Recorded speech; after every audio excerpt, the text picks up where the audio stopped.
chocolate é um ingrediente muito comum em sobremesas e doces em geral. Mas você já pensou que ele pode ser usado como ingrediente de pratos principais salgados? Esse é o caso, por exemplo, do mole poblano, que é uma receita típica lá do México e que junta chocolate, frango, pimentas e especiarias e que a gente vai aprender aqui no La Vinícola. Vitor, você vai ensinar pra gente daqui a pouco uma receita salgada que usa o chocolate como ingrediente, né? Sim. Como é que a gente usa então o chocolate para fazer um prato salgado? Com o que combina? Assim, é uma coisa muito nova pra gente, né? Principalmente pra gente brasileiro, usar o chocolate na área salgada, né?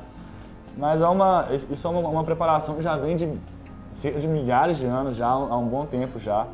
Inicialmente veio de uma origem mexicana e no México tem-se uma grande plantação de cacau desde de alguns anos atrás, de vários anos atrás.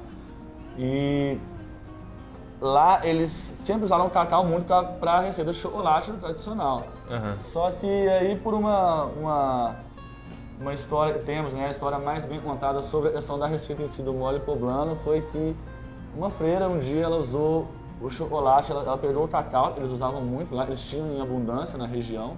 O cacau é dessa região, né? Do México, da América Central. Ela é especificamente mais dessa região. E ela, assim, a história se fala que ela teve uma origem divina, que ela recebeu uma origem divina falando que ela deveria usar isso para fazer um outro tipo de receita. E ela pegou o frango e cozinhou ele, um cacau, né, o cacau mais puro que eles usam lá, para poder fazer esse prato. E deu muito certo, entendeu? Na verdade, o mole poblano, né, que normalmente as pessoas acreditam que as comidas mexicanas são muito associadas a taco, burrito, nachos, essas coisas. Só que, na verdade, a receita mais autêntica do México é os moles. São os molhos, eles guisados, um molho bem denso, bem viscoso, entendeu? E o mole poblano tem uma origem ainda mais antiga, que é uma origem dos povos pré-hispânicos. Mas ele foi realmente assim, vamos dizer assim, redigido, né? Foi documentado no México pela essa freira e fez essa receita. E acabou sendo uma receita de muito sucesso. Ela serviu em um banquete, eles faziam na época e todo mundo gostou bastante. E foi uma coisa que assim, surpreendeu realmente pelo fato de você unir coisas que são bem diferentes, né? Porque o chocolate a gente conhece ele muito doce, né? Exatamente. Doce ao leite, tem gente até chocolate branco que é doce pra caramba, né? Exatamente. E as pessoas torcem um pouco o nariz com a gente conversando sobre essa receita de chocolate salgado lá na redação. Muita gente torceu o nariz. Como assim vocês vão colocar chocolate no frango? Como é que isso funciona? O que combina com chocolate? O que mais a gente pode botar chocolate, por exemplo? Tem algum tempero que vai melhor com chocolate ou não? Como é que é isso? Sim, assim, o chocolate, a gente fala de chocolate porque o chocolate é uma questão muito ampla, né? A gente tem o chocolate ao leite, a gente tem o chocolate meio amargo. Hoje em dia a gente também tem o chocolate rubi, que é uma nova tendência de chocolate que está lançado no mercado. Mas o chocolate, assim, para puxar mais para esse tipo de receita salgada, seria o chocolate mais puro, né? A gente diz que é os 70% até 90% de cacau. Então o chocolate ele é mais inerente, ele não tem muito açúcar, ele é um chocolate mais, vamos dizer assim, mais neutro, entendeu? E ele a gente consegue somar alguns outros ingredientes, por exemplo, a cebola, a canela. Os moles, normalmente podem levar até 100 ingredientes. Nossa! Entendeu? O mole poblano, pra você ter uma ideia, já tem receitas documentadas de 70, 80 ingredientes misturados nisso. Isso são temperos? Temperos, castanhas, frutas cristalizadas e principalmente as pimentas. Entendeu? Porque as pimentas são uma coisa muito tradicional do México e eles colocam bastante pimenta, justamente porque assim, o chocolate com pimenta também é uma tradição, uma coisa assim, que já há um tempo que já vem sendo utilizada e dá muito certo também, é uma combinação que busca o ardor da pimenta e mistura aquela sutileza, aquela cremosidade do cacau, do chocolate, entendeu?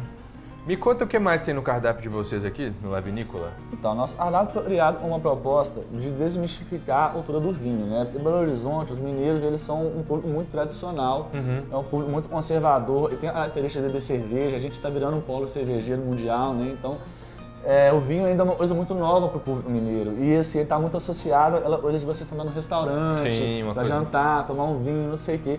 E a gente está trazendo da Europa uma proposta de desmistificar a questão da bebida, de beber vinho, e colocando ele em associação com um tipo de gastronomia que eu chamo assim, é os finger foods, né? Mas é uma cozinha mais puxado para cozinha de rua. São pratos mais simples, mais aperitivos, fáceis de comer, você pode comer com a mão, entendeu? Você pode comer em qualquer lugar, não tem aquela coisa muito formal de um jantar ou um prato na mesa, num restaurante. E a gente colocou uns pratos assim, bem tradicionais, a gente, alguns também umas características mais incrementadas, umas misturas de culinárias diferentes, entendeu? Justamente para poder facilitar essa questão da harmonização de vinho. Para fazer o mole poblano, a gente precisa de 500 gramas de coxa ou sobrecoxa de frango, 200 gramas de chocolate meio amargo, um pau de canela, uma pimenta vermelha forte, 2 tomates pelate picados, uma cebola picada em cubos, um dente de alho triturado, uma colher de sopa de pimenta calabresa, uma colher de sopa de gergelim preto, 50 gramas de amendoim torrado, 50 gramas de noz pecan, 2 cravos da Índia, uma pitada de sal, uma pitada de pimenta do reino, 50 gramas de manteiga sem sal, uma pitada de pimenta jamaica e 50 gramas de açúcar mascavo. Muito ingrediente, né? Isso, é uma receita de bastante ingredientes, mas é bem fácil de fazer, não vai ter problema não. Como é que começa? Vamos lá, inicialmente a gente vai fazer um processo que chama selagem do frango. A gente vai colocar o frango na panela, com um pouquinho de manteiga, sem tempero nenhum. A gente vai colocar só um pouquinho de sal e pimenta mesmo, mas é só para dar uma selada mesmo, em fogo um pouco mais alto. A gente dá uma umedecida na panela, e aí pega as sobrecoxas de frango, coloca uma a uma aqui, para elas poderem dar uma leve selada em toda a sua superfície. Esse frango não está marinado, não está temperado, não está nada? Não, ele não tá. É porque acontece, como é uma mistura de vários ingredientes e vários temperos muito fortes, a gente prefere deixar o frango com um sabor mais inerente, porque senão você pode ter o risco de temperar muito o frango e com uma associação de vários outros ingredientes ele ficar com um sabor muito forte. Entendi. Então eu aconselho o melhor de se fazer é colocar ele sem nenhum tempero, inicialmente.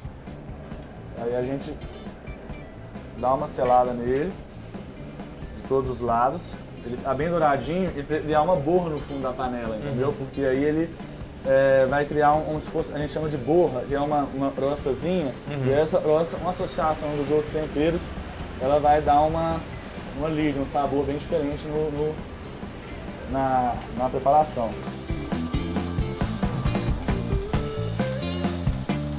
Joga um pouquinho de sal para temperar, mas pouca coisa mesmo. Ele já deu uma leve selada já. Nesse momento você já pode dar uma tirada dele aqui. Sai da panela. Pra gente começar a fazer o preparo do molho. Ele vai sair agora e depois ele vai voltar para terminar de cozinhar dentro do molho, entendeu? Não precisa ficar assustado que ele não vai... Ele vai chegar no ponto de cozimento perfeito dele. Dá pra ver a borra no fundo da panela. Exatamente. Com essa borra aqui, a gente vai continuar o preparo do frango. Neste momento, a gente vai pegar um pouco de cebola,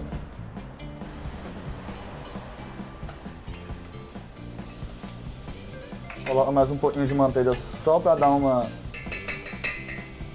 amolecida, para não grudar muito no fundo da panela, entendeu?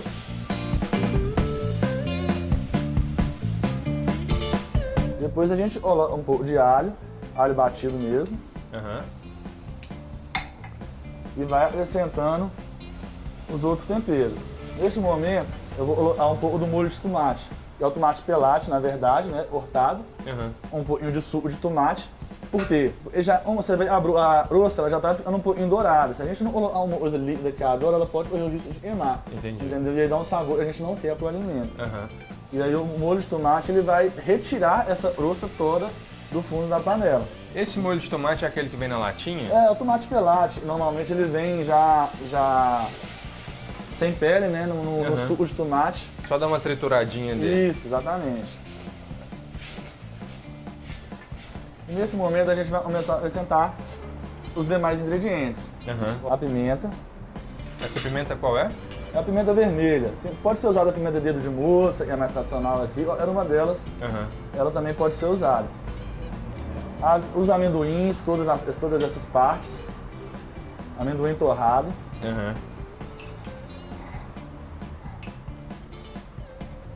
A noz pecan. Esse amendoim tá sem sal, né? Tudo sem sal também. Tudo sem sal, exatamente. A gente salga demais. Não salga demais.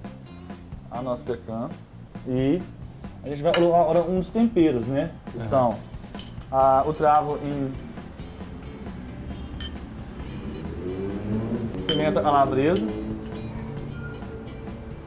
É um preparo bem simples. É mais questão dos ingredientes mesmo. Gergelim preto torrado.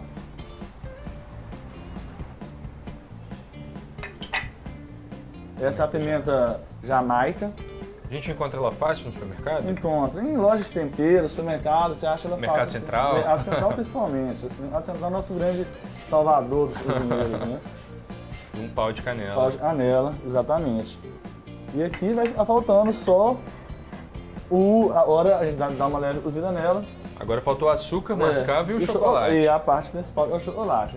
A canela, um pouco do açúcar mascavo. E eu vou acrescentar um pouquinho de água, só para poder dar uma viscosidade no molho.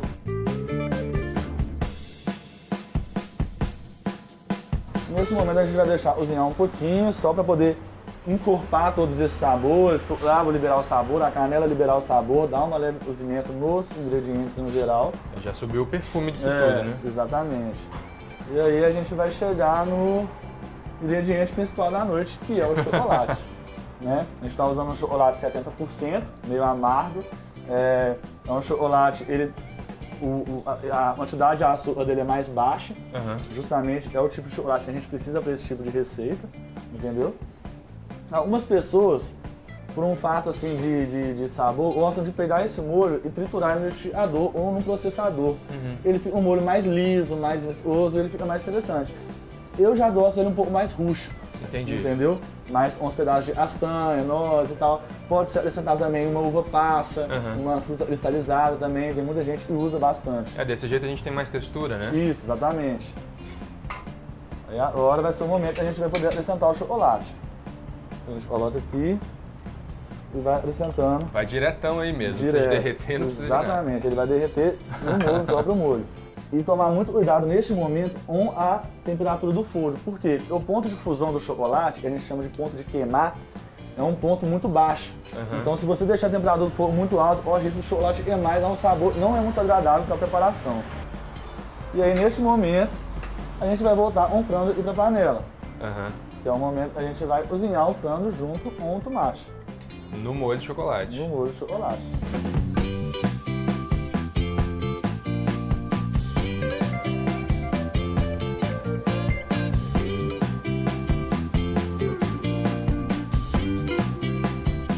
A gente vai deixar ele cozinhando por uma cerca de uns 10 a 15 minutos. Como o chocolate já está presente na panela, eu gosto de ficar bem atento neste momento. Por quê? Porque o chocolate, ele muito facilmente ele gruda no fundo da panela e começa a queimar. E ele vai chegar num ponto que ele vai estar bem cremoso e aí isso é um ponto de desligar o fogo, justamente para poder chegar no ponto certo.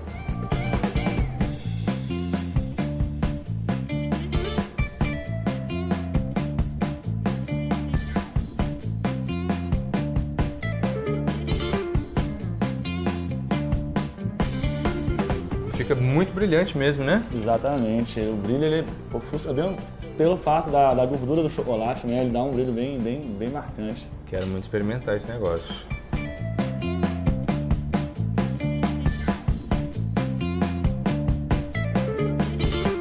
É surpreendente, porque você sente o chocolate, mas não é um gosto de chocolate igual... Exatamente, é uma mistura, né? Ele junto com todos os outros ingredientes, ele dá uma marcância bem diferente, entendeu? As nozes, o alho, a cebola, ele dá uma suavizada no gosto do chocolate e consegue incorporar muito bem com todos os outros ingredientes que estão presentes. Parabéns, muito bom, muito surpreendente. Nunca ia pensar em colocar chocolate no frango. E fica muito, muito bom. Boa dica para fazer em casa.